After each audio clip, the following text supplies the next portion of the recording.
Listeners, imagine a bustling city where the rhythm of life seems to accelerate with each passing day.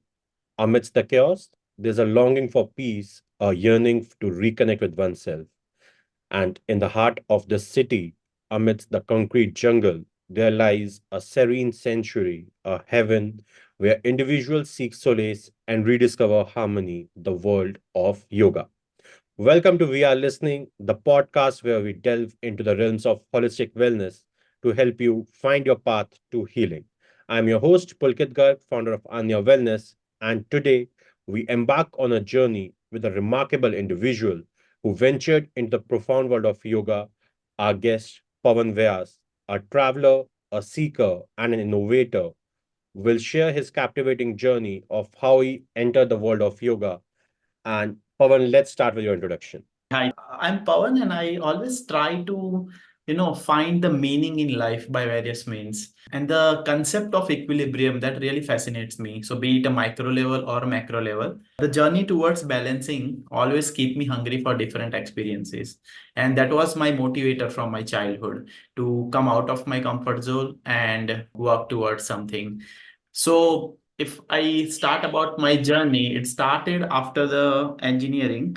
So after the engineering, I came across the angst that youth generally face after finishing the college related to the social dilemma and the inequilibrium in the country and all. So that angst was so deep that I wanted 1 year to travel. So I traveled across India for a year and try to understand the meaning out of it. So I wanted to know about how the social condition is there, how caste, religion, region, language is keeping us away from each other. And over that 1 year travel, apart from the things which I mentioned, I learned a lot of things. And that's where I started connecting with the yoga also.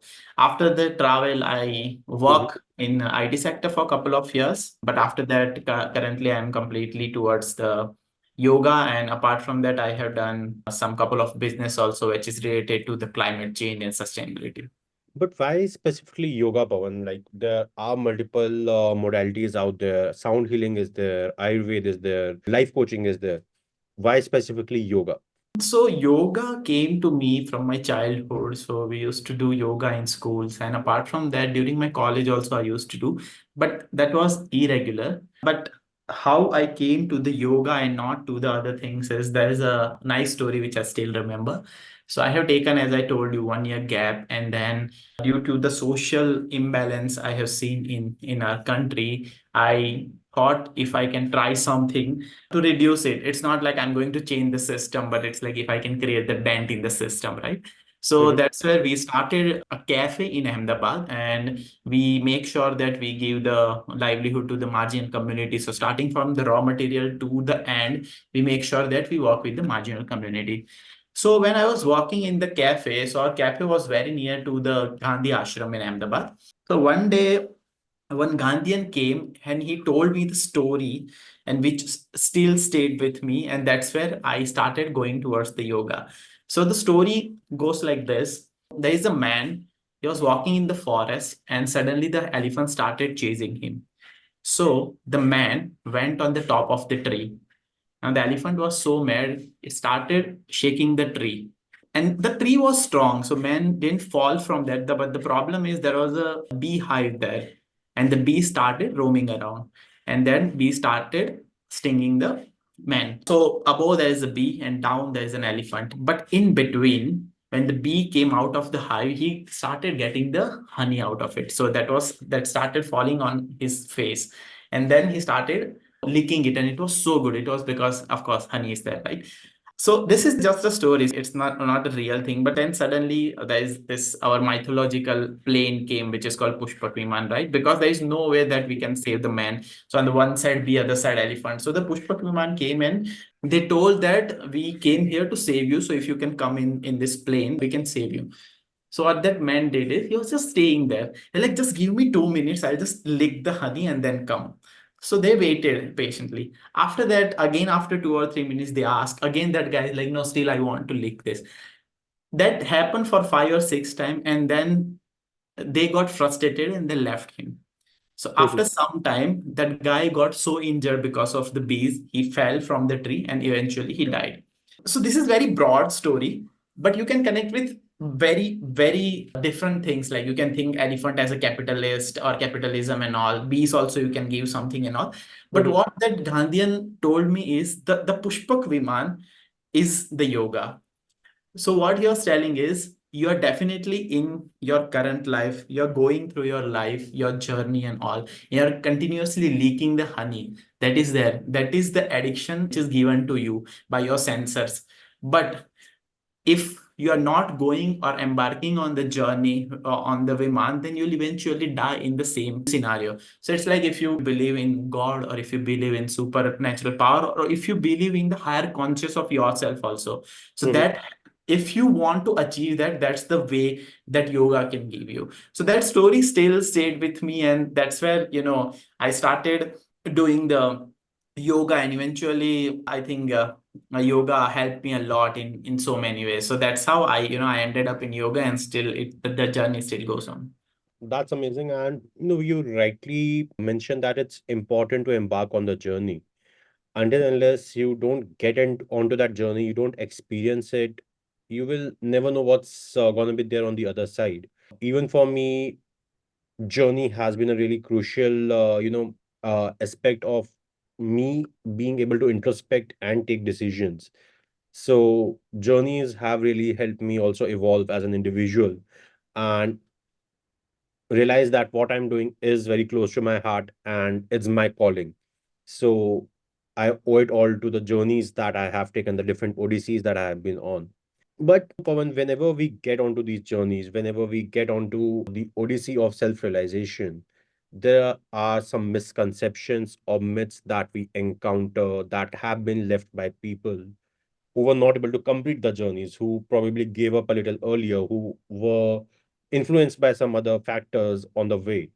So, how did you overcome those influences or misconceptions that you might have encountered in your journey? Not only the people, but initially I also had some doubts in me. When I started doing yoga, and I started doing yoga before it was cool. So at that time, generally the yoga was related to the mythology, because if you know about, there are multiple stories about the mythology, how the Adi Yogi Shiva is the one who started the Mhm, yoga and mhm, all those stories. So maybe if we have time we will discuss that later part. But then it was connected with the mythology and God, and apart from that it was connected with the tantra. And mhm, being rebel from my childhood, I didn't want to go towards the path where they talk about the God. So I don't want to go towards the yoga. So that was also in my head that I don't want to go to this path at all. But then, as I told you about this story, and then I came in connect with various people who are like amazing in yoga, and they're like really good people in my life. So I started reading about the yoga, and then I started learning about, if you know about this Hatha Yoga Pradipika. So I started reading about it, and then I learned about all this chakra and kundalini and all those things. And that's where I understood that it's not, something which is connected with mythology or something. It is actually connected with yourself. It is yoga is basically the connection between mind and body also, right? That is a very mhm, basic definition of yoga. So that misconception was there in my head that came out. Apart from that, there are some preconceived notions from the outside also, and there are many. Like if I start with the first one which came into my mind is like gender plays a big role in the yoga, because generally what people tell is yoga is for women and real men goes to gym, right? So I was very surprised like how the things are connected. Like it was very deeply, I got hurt because of such comments that how you can say these things. But over the time, I realized that the people who are not able to go in that journey, they start spreading such things, right? Apart from that, there are like some other conception like yoga is stretching for hippies and all, right? Because all the people which you just roam around and they don't have home and all, they go for the yoga and meditation and all, not the people, the family men and all. So those conceptions are also there. Apart from there are some conception that yoga is all about being zen, and then you stop enjoying your life after that.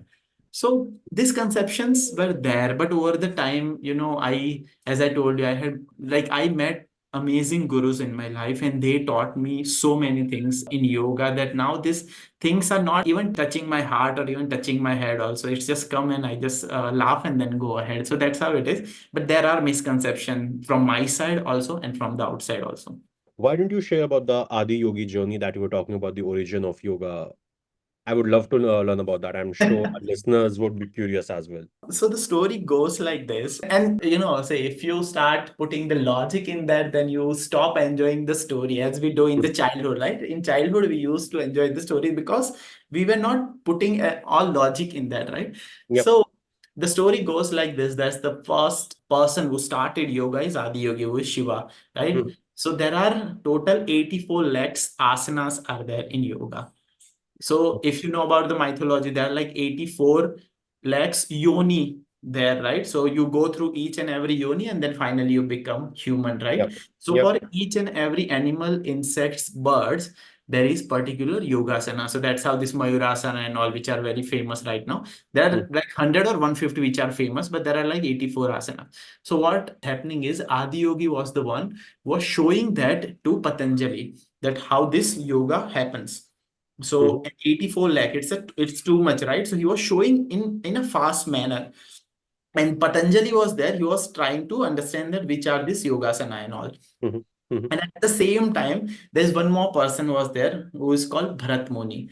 So Bharat Muni also saw that how he is moving and all, and that's how he started a different branch called the classical dance. So all Bharatnatyam and all came from the Adi Yogi.